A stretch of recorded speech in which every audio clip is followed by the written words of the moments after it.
এই গল্পটি সম্পূর্ণরূপে একটি কাল্পনিক রচনা এবং কেবলমাত্র শ্রোতা বন্ধুদের বিনোদনের উদ্দেশ্যে রচিত হয়েছে। এখানে ব্যবহৃত স্থান, কাল, চরিত্র, ঘটনা বা প্রেক্ষাপটের সঙ্গে বাস্তব কোনো ব্যক্তি, সমাজ, গ্রাম বা ঘটনার যদি সামান্যতম মিল থেকেও যায় তবে সেটি সম্পূর্ণ কাকতালীয় এবং লেখকের উদ্দেশ্য প্রণোদিত নয়। গল্পে বর্ণিত সমস্ত বিবরণই কল্পনার ফসল, বাস্তবের সঙ্গে এর কোনো সম্পর্ক নেই। নমস্কার আমার প্রিয় শ্রোতা বন্ধুরা, আপনাদের প্রত্যেককে আরও একবার স্বাগত জানাই আজকের এই নতুন ভয়াল সফরে। আর আজ আপনি শুনতে চলেছেন লেখক শুভঙ্কর নন্দীর কলমে গ্রাম বাংলার ভূতের গল্প শ্মশানতলির বাঁশবন। তবে প্রত্যেকবারের মতো আজ কিন্তু আর গল্পের মধ্যে থেকে কোনো প্রশ্ন থাকছে না। আজ গল্পের শেষে থাকছে একটি খুবই ইন্টারেস্টিং বিষয়। সেটি কি জানার জন্য অবশ্যই গল্পটি শেষ পর্যন্ত শুনতে হবে।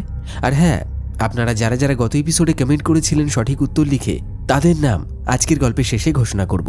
তাহলে চলুন শুরু করা যাক আজকের গল্প। শুরু হচ্ছে লেখক শুভঙ্কর নন্দীর কলমে শ্মশানতলির বাঁশবন।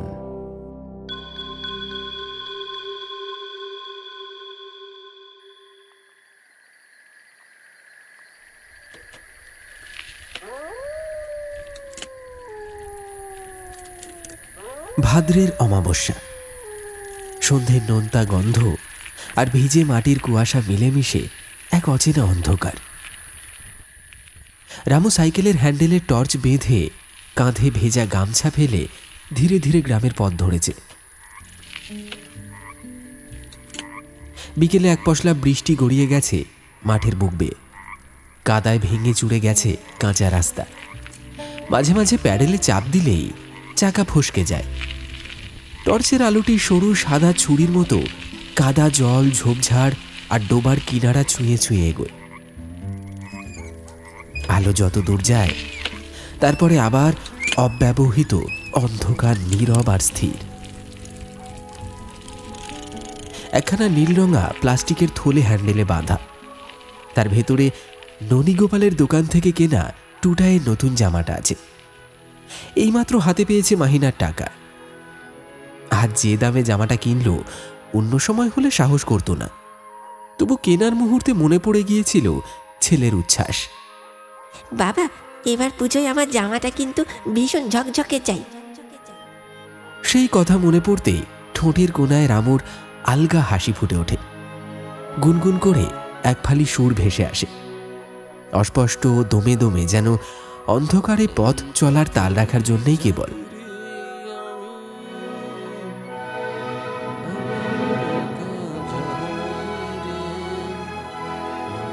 আজ একটু দেরি হয়ে গেছে। দুপুরের পর হঠাৎ করেই মেঘ জুটেছে। বিস্তীর্ণ ধানের ক্ষেত বৃষ্টি নামিয়েছিল অশরীরী থামে থামে।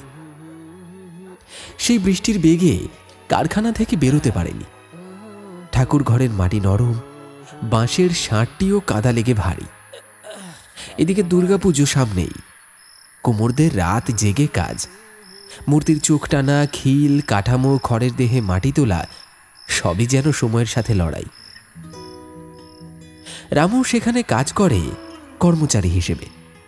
সকালেই বেরোয়, ফিরতে ফিরতে রোজই সন্ধে নেমে আসে। আজ বৃষ্টির জন্য রাত পেরিয়ে গেল। একটু আগেই একটি গরুর গাড়িকে পাশ কাটিয়ে এসেছে। চাকার গর্তে জল ছিটকে তার পায়জামায় পড়ছে। তারপর থেকে আর কোনো জনমানুষের দেখা নেই। ব্যাঙের ডাক দূর থেকে আনে আর্দ্র সুর। রাস্তার ভেজা ঘাস আর পাতায় টর্চের আলো পড়তেই রূপলি খুদে খুদে বিন্দুতে ঝিকমিক করে ওঠে। আকাশে মেঘের গা দপদপে অন্ধকার। অনেক দূরে কোথাও বজ্রের গড়গড় শব্দ, যেন বৃষ্টির বাকি দলও ধৈর্য ধরে লাইন বেঁধে দাঁড়িয়ে আছে। শ্মশানতলি গ্রামের দিকে তাকালেই প্রথমে চোখে পড়ে যে বাঁশবনটা, তার মুখের কাছে একটুখানি বাঁকা সাঁকো, বাঁশ আর পাটকাঠি দিয়ে বাঁধা, নড়বড়ে আর ঢালু। আর জলের গন্ধে সাঁকুর আর পাটে শ্যাওলা ফুটেছে। সাবধানে সাইকেল নামিয়ে দিল রামু। দুহাতে হ্যান্ডেল চেপে পা টিপে টিপে ঢালু পথ ধরল। বেয়ারা কাদা, কোথাও গোড়ালি, কোথাও হাঁটু, এইসব পথই তো জীবন। এই শ্মশানতলিতেই তার বাড়ি। 5 বছর হলো বাবা নেই। শ্মশানঘাটের সোঁদা ধোঁয়া ছাই বাঁশের কঞ্চি আর গঙ্গা জলের সঙ্গে শেষ হয়েছে এক দীর্ঘশ্বাস। বাড়িতে আছে বৃদ্ধা মা, চোখে মোটা চশমা, আর আছে দুর্বল শরীরের স্ত্রী। সারাটা দিন ঘরের কাজ, মাঠের আইল বেয়ে পুকুর ঘাট থেকে জল আনা, চুলায় ধোঁয়া আর পেটের জ্বালায় অর্ধেক খাওয়া শরীরটাকে যেন কেমন অবসন্ন দেখায়। আর আছে টুটাই, 10 বছরের আগল ছানা, যে আলপিন দিয়ে ঘুঘুর পালক গেঁথে রাখে খাতার মধ্যে। কিছুটা দেনা পাওনা ছিল মহাজনের, গত কয়েক মৌসুমে কায়দা করে শোধ করে দিয়েছে রামু। সংসারটা এখন কোনো রকমে দাঁড়িয়ে আছে। তবু এই দাঁড়ানোটাও কি থিতু? সেই যে সেদিন ঘাটে জল তুলতে গিয়ে স্ত্রীর মাথা ঘুরে পড়ে যাওয়া, মাটির কলসিটা চৌচির হয়ে যাওয়া, সেই দৃশ্য চোখে লেগে আছে। সেদিন থেকে বীরেন ঘোষকে বলে দিয়েছে প্রতিদিন 1 পোয়া করে দুধ দিয়ে যাবে। আগামী সপ্তাহে একটা নতুন কলসি কিনতে হবে। মনের খাতায় দাগ কেটে রেখেছে সে। আর এসব কথাই ভাবতে ভাবতে হঠাৎ নিজের ঘরের গন্ধ মনে পড়ে। ভাতের কড়াইতে আঁচ, ধূপের এক চিলতে সুতোর মতো ধোঁয়া। তেমনি আবার মনে পড়ে স্ত্রীর মৃদু কাশি, মায়ের কাঁধে কাঁথা টেনে দেওয়া। আর এসব ভাবনা চিন্তার মধ্যে দিয়েই রামুর জীবন বয়ে যায় শব্দ না করে।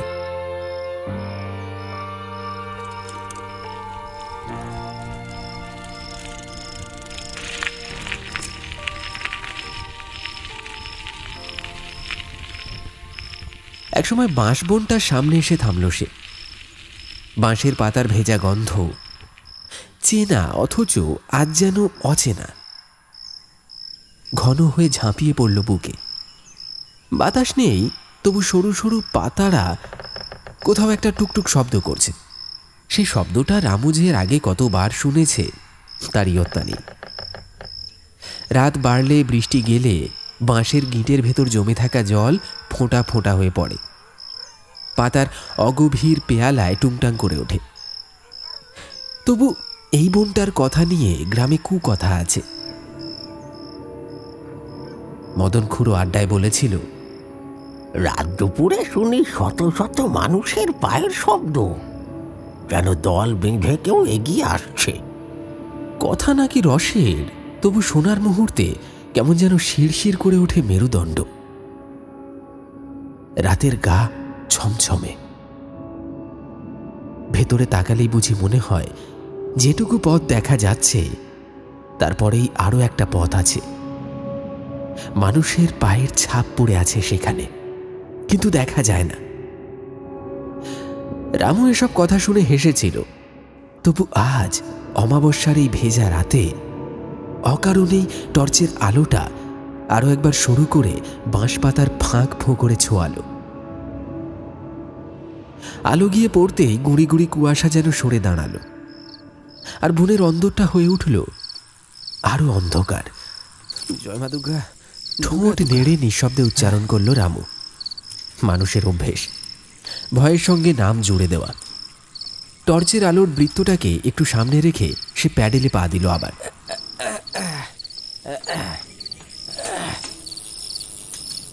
কাঁদার ছাঁচে চাকা ডুবে যায়, টেনে তোলে, আবার ডুবে।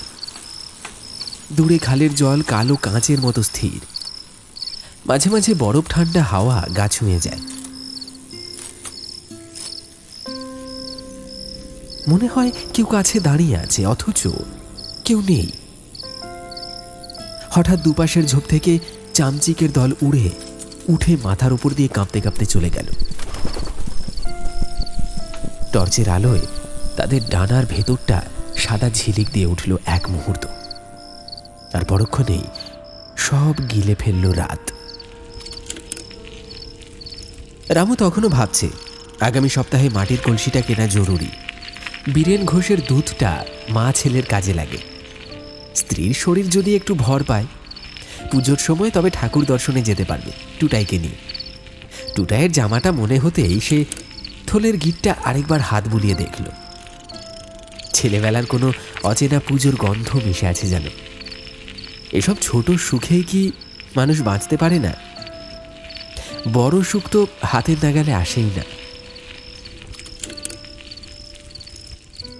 বাঁশবনের মুখটা পেরিয়ে যখন পথ আরো সরু হয়ে আসে তখন গ্রাম্য শব্দগুলো একে একে বদলে যায়। দূরের কুকুর একবার ডেকে ওঠে, আবার থেমে যায়। অন্য কোথাও জোনাকি হঠাৎ টিম টিম করে আলো জ্বালায়।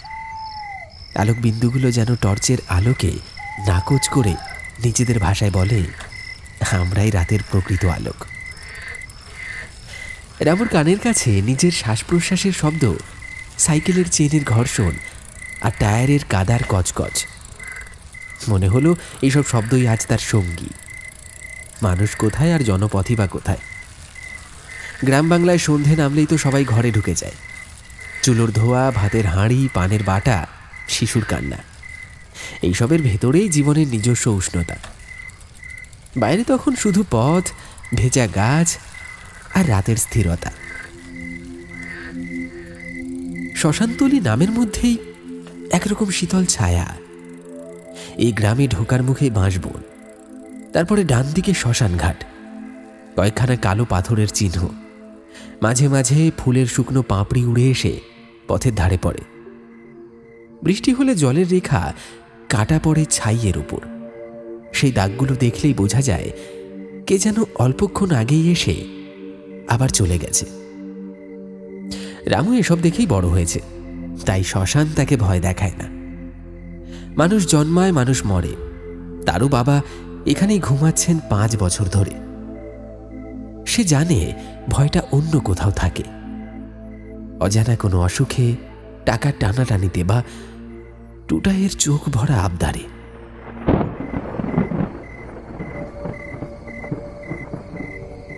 তবু আজ রাতে যে থমথমে গুমোটটা, সেটা যেন অতিরিক্ত। অমাবস্যায় চাঁদ নেই আকাশে। আকাশের বুকে ধোঁয়াটে কালিতে নকশা কাটা। বাঁশপাতার ফাঁকে ফাঁকে আরেকটু শব্দ, টুপটুপ করে জলের। আর তার খুব নিচে মাটির গায়ে এক অস্পষ্ট কোচকানো শব্দ, যেন কারোর পুরনো বস্ত্র কাদা ঘেঁটে টানা হচ্ছে ধীরে ধীরে। রামু টর্চটা একটু উঁচুতে ধরল, আলোর বৃত্তটি টেনে নিল সামনে, তারপর বাঁদিকে। কিছুই নেই, শুধু ভেজা শেকড়, কাটা ডাল আর ফুটন্ত কচু শাকের পাতায় জমে থাকা জল। দুগ্গা দুগ্গা, তাড়াতাড়ি পৌঁছতে পারলে। সে আবার নিঃশব্দে বলল। শব্দগুলোর ভেতর সাহস থাকে, না থাকলেও মানুষ মনে করে থাকে। রামু প্যাডেলে আরেকটু জোর দিল। জায়গাটা থমথমে, খুব একটা ভালো নয়। আর কিছু থাকুক বা না থাকুক, চোর ডাকাতের ভয় আছে, তার সঙ্গে টাকা রয়েছে। বাঁশবনের বুক চিরে রামু এগিয়ে চলেছিল টর্চের আলো সামনে ফেলে। কাদা ভরা রাস্তায় চাকা ঘষে চলার শব্দটুকুই কেবল তার সঙ্গী। হঠাৎ কোথা থেকে যেন ভেসে এলো অদ্ভুত কিছু শব্দ, অনেকগুলো শিশুর কান্নার মতো।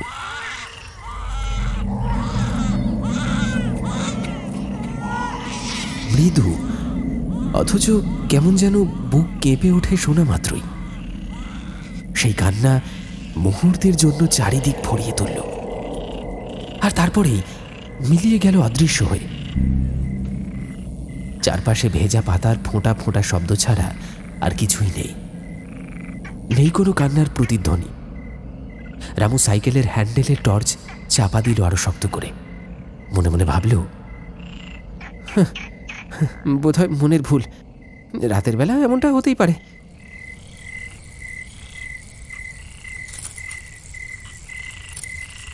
আর কিছুটা পথ এগোতেই টর্চের আলো গিয়ে পড়ল বাঁশবনের ধারে দাঁড়িয়ে থাকা এক বিশাল জামরুল গাছের নিচে। সেই গাছের গোড়ায় অন্ধকারের মধ্যে একটা টিমটিমে হ্যারিকেন বাতি জ্বলছে। আলোটা এমনভাবে কাঁপছিল যেন বাতাস নেই, অথচ আলো নিজেই থরথর করে কাঁপছে। আলো ফুঁড়ে দেখা গেল সত্যি কেউ বসে আছে সেখানে। রামু ভুরু কুঁচকে আরো কাছে এগিয়ে গিয়ে দেখল একজন বৃদ্ধ, রোদে পোড়া কুঁচকে যাওয়া মুখ, পিঠ ঝুঁকে সামনের দিকে বসে আছে। সামনে একটি কাঠের ছোট্ট খাটিয়া পেতে তার উপর উল্টো করে সাজানো রয়েছে মাটির হাঁড়ি, কলসি আর হাঁড়ি পাতিল। সব মিলিয়ে যেন এক অস্থায়ী দোকান। রামু সাইকেল থামিয়ে প্যাডেল থেকে নামল। কিছুটা কৌতূহল আর কিছুটা সতর্কতা নিয়ে প্রশ্ন করল, কি ব্যাপার কাকু, এত রাতে এখানে একা এসব জিনিসপত্র নিয়ে বসে আছেন? বৃদ্ধ ধীর গলায় বলল, কি আর করব বাবু, ঘরে আমার গিন্নি অসুস্থ, শরীরটা ভীষণ খারাপ, ওষুধের জন্য কিছু টাকা জোগাড় করতে হবে।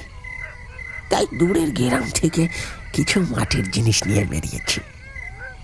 এই রাতে কোথায় থাকবো কিছু ঠিক নেই, ভেবেছিলাম রাতটা এখানে কাটাবো।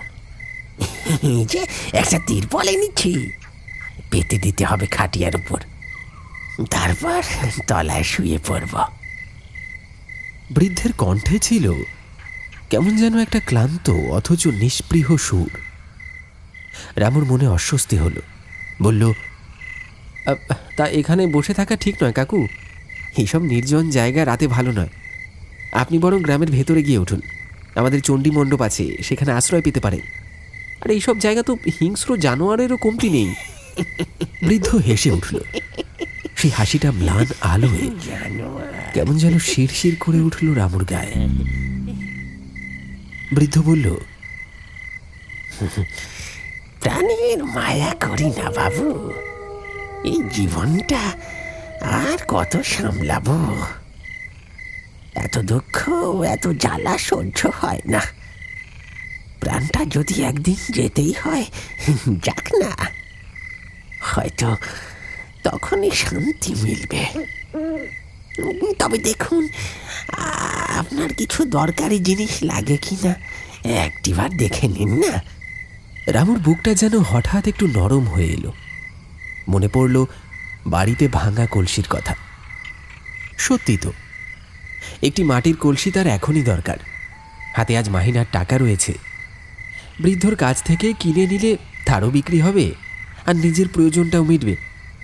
রামু মৃদু গলায় বলল, তা কাকু, এই কলসিগুলো কত করে? বৃদ্ধ হেসে মাথা নাড়ল। আগে রাতের বেলায় যারা কিনে তাদের কাছ থেকে বেশি নিই না বাবু, মাত্র মাত্র 2 টাকা দিলেই হবে। রামু অবাক হয়ে গেল। মনে মনে ভাবল, এই রকম বড় কলসি আজকাল বাজারে ন্যূনতম 5 টাকার কমে তো পাওয়াই যায় না, আর এই লোকটা দিচ্ছে মাত্র 2 টাকায়। কি অদ্ভুত ব্যাপার! তবে এ সুযোগ হাতছাড়া করা যায় না। থলের ভেতরে হাত ঢুকিয়ে রামু 2টি চকচকে টাকার কয়েন বার করল।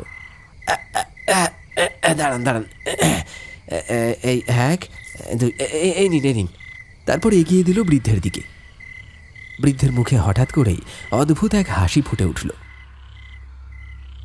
আলো আঁধারির মধ্যে সেই হাসি যেন এক মুহূর্তের জন্য জমে থাকা নিস্তব্ধতাকে কেটে দিল। বৃদ্ধ একটি কলসি তুলে নিয়ে রামুর হাতে দিল। তারপর গুরুগম্ভীর গলায় বলল, খুব সাবধানে নিয়ে যাবেন বাবু, এই কলসি ভেঙে গেলে কিন্তু সেটা ঘোর বিপদের সংকেত, মনে রাখবেন। অসুবিধা হবে না কাকু, আমি সাইকেলের ক্যারিয়ারে ভালো করে বেঁধে নিয়ে যাচ্ছি। সে ধীরে ধীরে কলসিটা কাপড়ে জড়িয়ে ক্যারিয়ারে বেঁধে নিল। তারপর আবার সাইকেলে চেপে সামনের দিকে চলতে শুরু করল।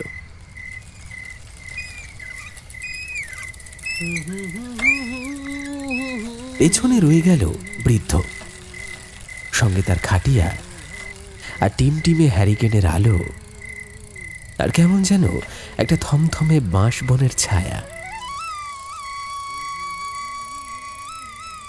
রামু সাইকেল চালাতে চালাতে মনে মনে ভাবল, যাক, বেশ ভালোই হলো, কলসিটাও হলো আর বৃদ্ধেরও একটু বিক্রি হলো। সেই ভিজে রাতের বুক চিরে রামু এগিয়ে চলেছে সাইকেল ঠেলে। চারিদিকে ঘন অন্ধকার, আকাশে কখনো বিদ্যুতের ঝলকানি, আর মুহূর্তের জন্য সবকিছু আলোকিত হয়।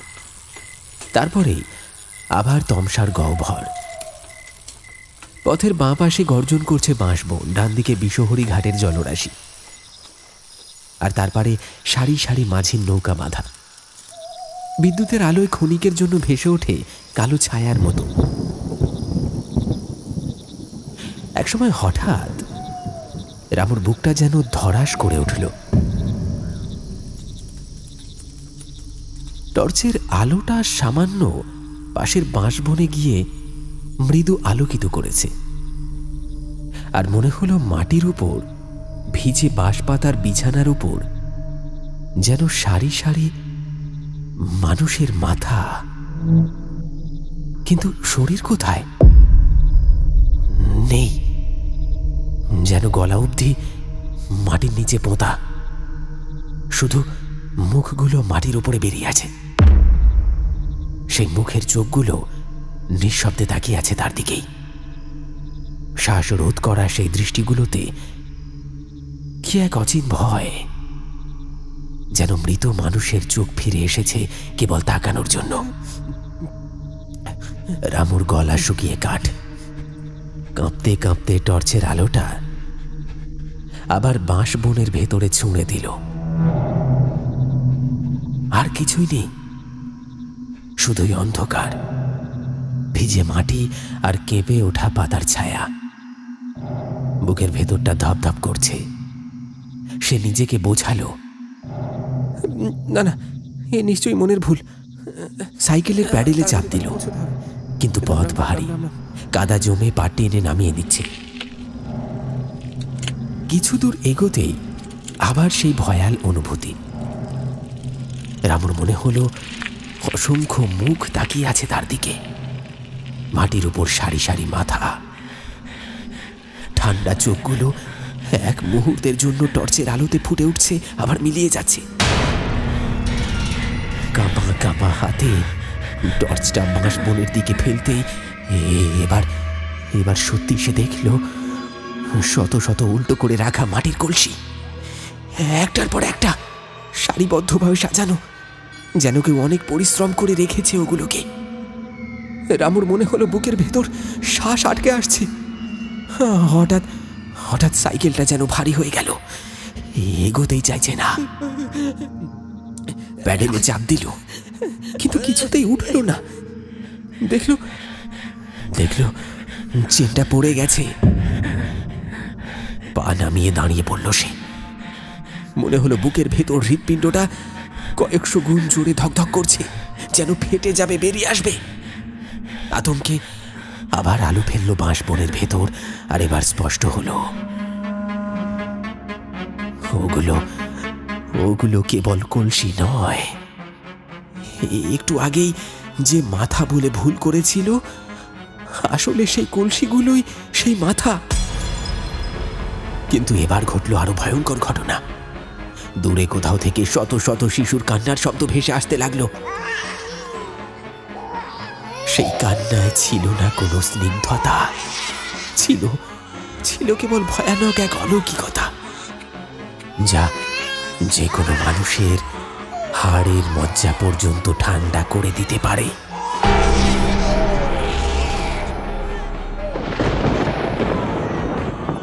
এবার বিদ্যুতের আলোয় বাঁশবনের ভেতরে সাজানো সেই শত শত কলসি একসঙ্গে ঝলসে উঠল। আর হঠাৎই দেখা গেল কলসিগুলো থরথর করে কাঁপতে শুরু করেছে। ভয়াল শব্দে একসঙ্গে শিশুদের কান্না যেন আরো জোরে হয়ে উঠল। কান ফাটানো এক আর্তনাদ। রামুর হাত থেকে টর্চ প্রায় পড়ে যাচ্ছিল। দেখল প্রতিটি উল্টো কলসির নিচ থেকে বেরিয়ে আসছে দুটি ছোট হাত আর দুটি ছোট পা, যেন কলসি তাদের মাথা। শরীরটা গজিয়েছে তার নিচে। চোখগুলো ফুটে বেরোচ্ছে মাটির তৈরি কপাল ভেদ করে। লাল জ্বলন্ত চোখ, যেন আগুনের ভাঁটার ভেতরে লাল বিন্দু। শত শত চোখ একসঙ্গে তাকিয়ে আছে তার দিকে। কলসিগুলোর গা থেকে চামড়ার মতো স্তর গলে গলে পড়ছে, যেন মৃত মানুষের পচা দেহ ঝরছে মাটিতে। চারিদিকে ছড়িয়ে পড়েছে এক অসহ্য দুর্গন্ধ। পচা লাশের মতো গন্ধে গলা বন্ধ হয়ে আসছে। প্রতিটি কলসি একসঙ্গে রামুর দিকে এগিয়ে আসছে। অন্ধকারে অগণিত লাল চোখ টিমটিম করছে। রামুর মনে হলো পৃথিবীটাই ভেঙে পড়েছে। হঠাৎ তার কানে ধ্বনিত হলো সেই পরিচিত টিংটিঙে কান্নার সুর। তার সাইকেলের ক্যারিয়ারে বাঁধা কলসিটাও থর থর করে কেঁপে উঠছে। তাকে দেখল সেই কলসিটাও একই রূপ ধারণ করছে। ফুঁড়ে বেরোচ্ছে চোখ, কলসির নিচ থেকে বেরোচ্ছে কচি হাত পা। আতঙ্কে পাগল প্রায় রামু মাটি ধরে পড়ে থাকা বাঁশের একটা মোটা টুকরো তুলে নিল। দাঁতে দাঁত চেপে প্রলয় ভয়ের মধ্যে নিজের সাইকেলের কলসিটার উপর ঝাঁপিয়ে পড়ে আঘাত করল। প্রচন্ড শব্দে কলসিটা ভেঙে খান খান হয়ে গেল। আর সঙ্গে সঙ্গে কানে ভেসে এলো সেই বৃদ্ধের কণ্ঠস্বর, এই কলসি ভাঙা মানে ঘোরতর বিপদের সংকেত। রামু যেন আর দাঁড়াতে পারল না। বুকের ভেতর থেকে প্রাণ বেরিয়ে আসছে মনে হলো। সাইকেল ফেলে দিক বিদিক জ্ঞান শূন্য হয়ে ছুটতে লাগলো। বাঁশ বনের গর্জন, কলসির কণ্ঠ, লাল চোখের ভয় সব পিছনে ফেলে রেখে প্রাণ বাঁচাতে ছুটে চলল সে। হঠাৎ গদাই খুঁড়োর পটল ক্ষেতের কাছে এসে ধপ করে মাটিতে পড়ে গেল। চোখে ঝাপসা আঁধার নেমে এলো। শরীরটা কাঁপতে কাঁপতে শক্ত হয়ে গেল। আর শেষ পর্যন্ত চারিদিক ডুবে গেল অগাধ অন্ধকারে।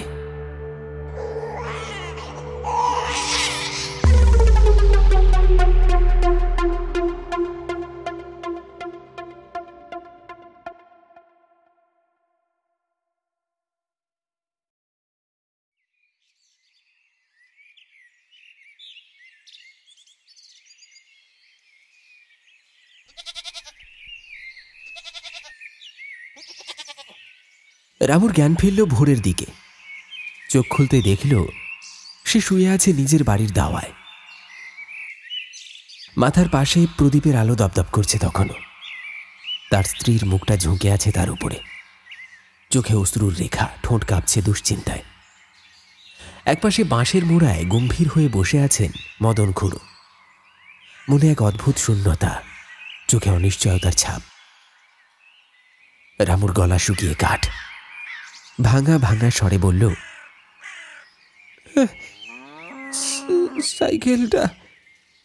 সাইকেলটা বাঁশবনের ধারে পড়ে আছে। কাউকে দিয়ে নিয়ে আসো খুড়ো। সাইকেলের মধ্যে দুটায়ের নতুন জামা আছে। আর কলসিটা আমি ভেঙে ফেলেছি। মদন খুড়োর সামনে ঝুঁকে এলেন, কণ্ঠস্বর কর্কশ অথচ উদ্বিগ্ন। কোন কলসির কথা বলছিস রামু? তোর সাইকেলটা তো আজ আমরা তোকে খুঁজতে গিয়ে ভোর রাতের দিকে বাঁশবনের ধারে পেয়ে নিয়ে এসেছি। জামাটা ছিল, ওটা ঠিকই আছে, কিন্তু কোনো কলসি নেই তো। কিছুই তো ছিল না সেরকম। রামু স্তব্ধ হয়ে চেয়ে রইল। খুড়ো আবার বললেন, তার চেয়েও বড় কথা, গতকাল রাতে তুই সাইকেল বাঁশবনের ধারে রেখে কোথায় গিয়েছিলি? তোকে তো আমরা ভোরবেলায় অজ্ঞান অবস্থায় গদাইদের পটল জমির আলের ওপর পড়ে থাকতে পেয়েছি। তুই ফিরছিস না দেখে বৌমা খবর দিল। সারা রাত গ্রাম ঘুরে খুঁজেছি। আচ্ছা, কি ঘটেছিল বলতো?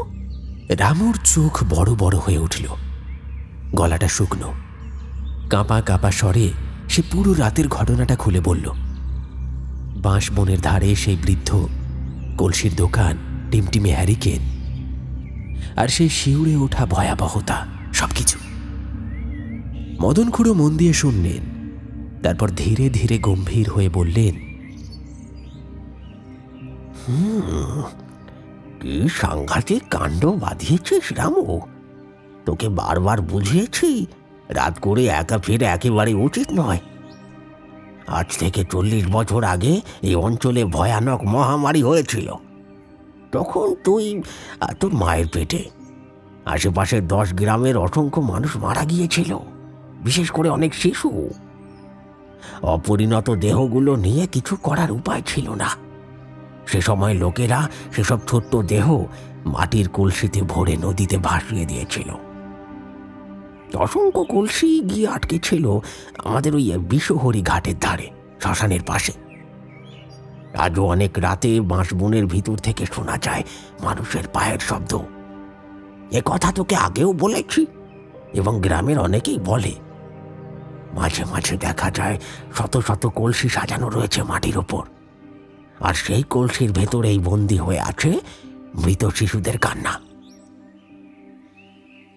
আমি তোকে কতবার বলেছি, কিন্তু তুই হেসে উড়িয়ে দিয়েছিস বারবার।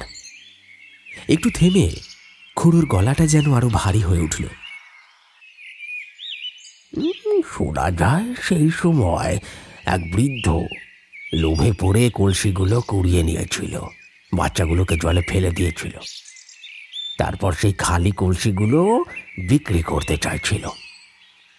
কিন্তু ভাগ্যের কি পরিহাস, তারও লাশ পাওয়া গিয়েছিল বিভৎস অবস্থায়, কোমর থেকে দুভাগ হয়ে। তুই কাল রাতে তারই পিশাচ রূপের মুখোমুখি হয়েছিস। যে লোকটার সঙ্গে কথা বলেছিস সে কোনো মানুষ ছিল না। তুই ভুল করেছিস ওর কাছ থেকে কলসি কিনে। তার থেকেও ভয়ঙ্কর ভুল করেছিস ওই কলসি ভেঙে। এখন কোন অঘটন ঘটে কে জানে। এমন সময় দাওয়ায় বসা রামুর স্ত্রী হাউ মাউ করে কেঁদে উঠল। বলল, সকাল থেকে টুটাইয়ের জ্বর গো, জ্বর একদমই যাচ্ছে না, শরীর থেকে যেন আগুন ঝরছে। রামু হঠাৎ উঠে বসে বাঁশের খুঁটি ধরে, তারপর ভেতরে ছুটল। টুটাই ছোট্ট টুটাই শুয়ে আছে খাটে, মুখটা ফ্যাকাশে, ঠোঁট শুকনো আর চোখটা হাত খোলা। ছোট্ট বুকে জ্বরের দমকে ওঠানামা করছে হাহাকার। রামু ছেলের কপালে হাত রাখতেই চমকে উঠল। টুটাই, জ্বরে ঘা পুড়ে যাচ্ছে। দাউ দাউ করে জ্বলছে। ছেলের চোখের দিকে তাকিয়ে বুকটা হাহাকার করে উঠল। সে ভিজে গলায় বলল, রে টুটাই, আমি তো তোর জামাটা কিনে এনেছি রে, পুজোর জামা। দেখবি, একেবারে ননীগোপালের দোকান থেকে আনা, নতুন গন্ধে ভরপুর। পরবি, হাঁটবি মণ্ডপে আমার কাঁধে চেপে। কথা শেষ করতে পারল না, কান্নায় ভেসে গেল গলা। স্ত্রী কাঁদছে খাটের পায়ে বসে। বৃদ্ধা মা চোখ মুছতে মুছতে আকাশের দিকে তাকিয়ে আছে। দিনভর ডাক্তার এলেন, বৈদ্য এলেন, কবিরাজ এলেন। তাবিজ, কবজ, ওষুধ, ঝাড়ফুঁক কিছুই বাদ রইল না, কিন্তু কোনো কিছুতেই জ্বর নামল না। টুটাইয়ের ছোট্ট দেহটা কেঁপে কেঁপে অবশেষে নিথর হয়ে গেল সূর্য ডোবার আগেই। হাহাকারে ভরে গেল গোটা বাড়ি। কান্নার শব্দ ছড়িয়ে পড়ল গোটা গ্রামে। শ্মশানতলির বাতাস যেন আরো ভারী হয়ে উঠল। রামু নিথর হয়ে বসে রইল ছেলের জামাটা আঁকড়ে ধরে। জামাটা নতুন, রং চকচক করছে, কিন্তু যার জন্য সে তো আর নেই।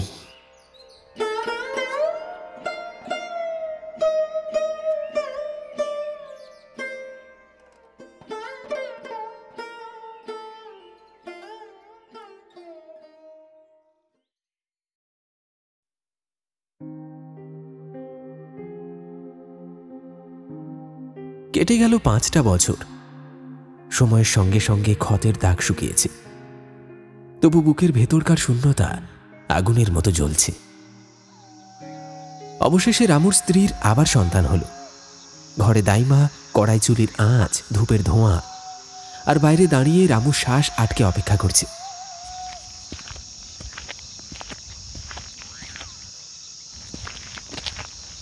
হে ভগবান, আমি এ কি দেখলাম? হঠাৎ ভেতর থেকে ডাইমার হাহাকার ভেসে এলো। তারপর তিনি বাইরে এলেন। চোখ দুটো বিস্ফারিত, মুখ শুকনো, ঠোঁট কাঁপছে, অথচ কোনো শব্দ নেই। রামু দৌড়ে গিয়ে প্রশ্ন করল, কি হয়েছে?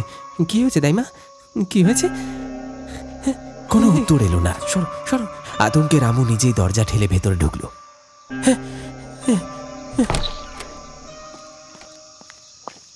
স্ত্রী ক্লান্ত শরীরে খাটে শুয়ে আছে, মুখে অস্বাভাবিক শূন্যতা। তার পাশে কাপড়ে জড়ানো সদ্যজাত সন্তান। রামু তাকিয়ে দেখল, তার বুকের ভেতরটা হিম হয়ে গেল।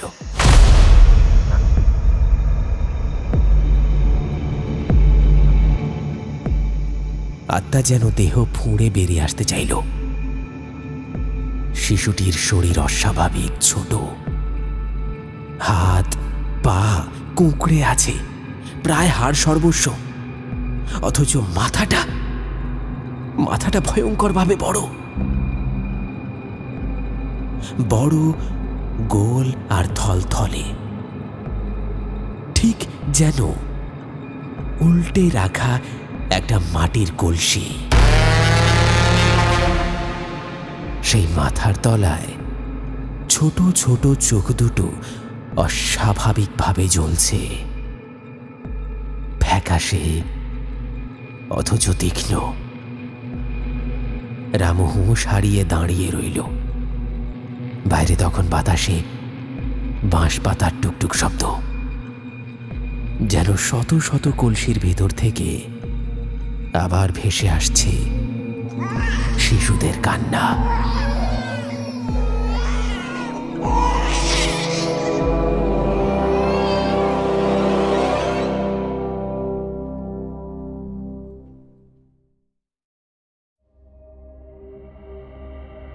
শুনলেন শ্মশানতলির বাঁশবন।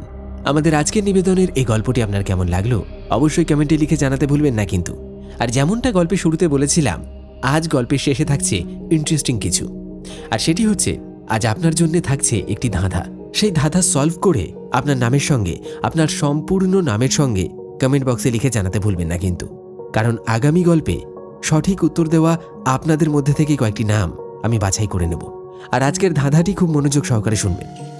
আচ্ছা বলুন তো, ভিজে গেলে কাজে লাগে, কখনো কোমরে কখনো মাথায় সাজে, গ্রামে শহরে সবার ঘরে আছি আমি আপন করে, বলো তো আমি কে?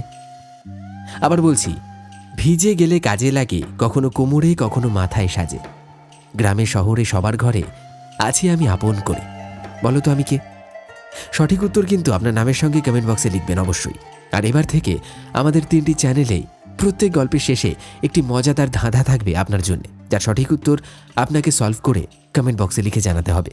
তাহলে চলুন একবার দেখে নিই গত এপিসোডে কারা কারা গল্পের মধ্যে থাকা প্রশ্নের সঠিক উত্তর লিখে কমেন্ট করেছিলেন। পূর্ব বর্ধমান থেকে মুন্না রুই দাস, ভাতুরিয়া গ্রাম থেকে পায়েল মোদক, এছাড়া কমেন্ট করেছেন অসীম মজুমদার, মীনাক্ষী সামন্ত, ঘাটাল থেকে দীনেশ প্রামাণিক, আসাম থেকে রাজ, খড়গপুর থেকে মিলন দোলাই, মুম্বাই থেকে পারভিনা ইয়াসমিন, দক্ষিণ দিনাজপুর থেকে হিমসাগর সরকার, কল্যাণী থেকে সৌমেন দে, পশ্চিম মেদিনীপুর থেকে মানস জানা, রাধামোহনপুর থেকে মৌমিতা দত্ত, সুন্দরবন থেকে রনি দাস, হাওড়া সাঁতরাগাছি থেকে মিঠুন, বারুইপুর জেলের কাছ থেকে শঙ্কর মণ্ডল এবং তার মেয়ে পূজা মণ্ডল, এবং দক্ষিণ 24 পরগনা ভাঙড় গাংপুর কলকাতা লেদার কমপ্লেক্স থেকে হেমন্ত মণ্ডল ও তার ছেলে সার্থক মণ্ডল। যারা কমেন্ট করছেন, যারা কমেন্ট করছেন না, যারা শুনছেন আমাদের গল্প, নিয়মিত আমাদের সঙ্গে রয়েছেন, আপনাদের প্রত্যেককে আমার তরফ থেকে রইল একরাশ ভালোবাসা। আজকের মতো এপিসোডটি আর বেশি বড় না করে এখানে বিদায় নিচ্ছি।